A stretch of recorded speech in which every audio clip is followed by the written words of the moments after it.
Mr. Johnson. Mr. Secretary, thanks so much for your service to the country in so many capacities. We appreciate you being here today. Time is short. Let me get right to it.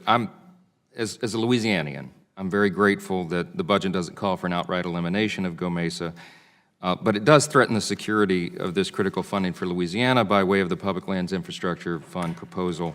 So, look, I'm disheartened. All of us in the Gulf states are, yet again, members who represent regions most directly impacted by this proposal were included in the pertinent discussions. And all of us, it is red, white, and blue issue. All of us want folks from around the globe to be able to enjoy our parks and wilderness areas, but refusing to stop the loss of land in my state means loss of property and ultimately loss of life.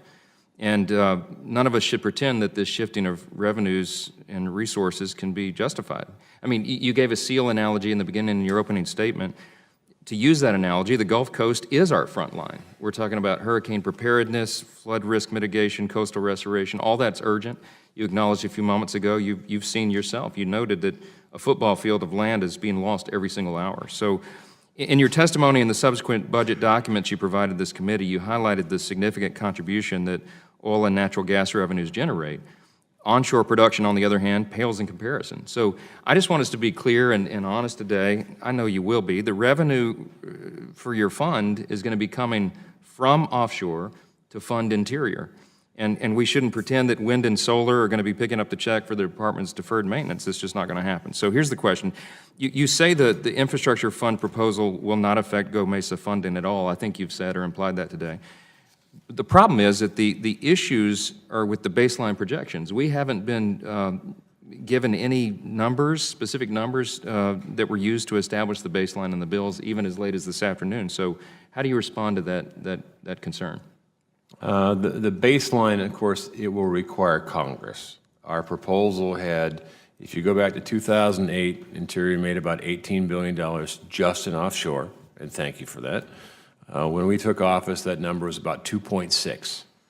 So when you add onshore production, that was the baseline, and the proposal has what's called new energy.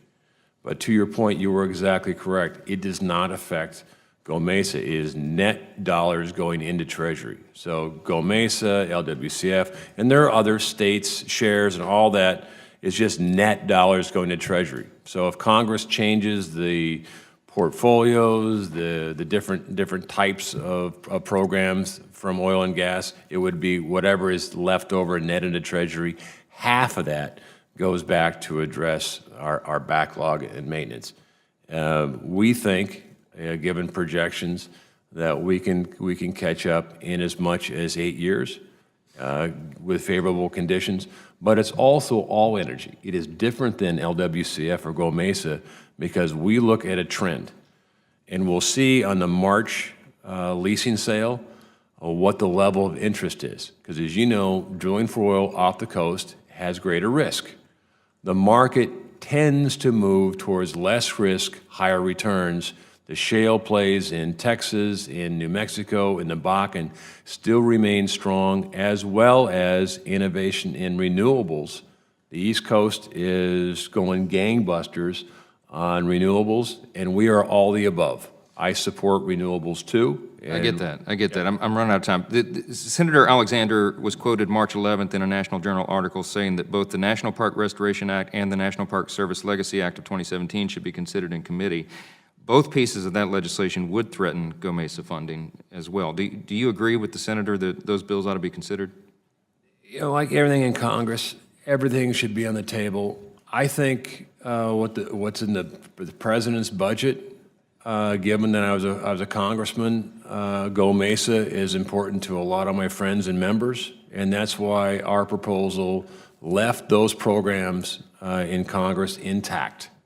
So it's just net dollars going to Treasury. So obviously, I support the work of the president, and I support, having a dialogue and putting together a bill that addresses the maintenance and repair. Has the department considered alternative funding sources to pay off the deferred maintenance backlog? For example, the sale of federally held lands to some of the states? We have not. $11.7 billion. The criticism about park fees. Park entrance fees primarily, I think, should go to the parks that the entrance fees are at, and the superintendent should have more flexibility to address those issues in those parks. But, the park fees itself will never address $11.7 billion in backlog. Thank you. And clearly Congress has had some challenges to do it.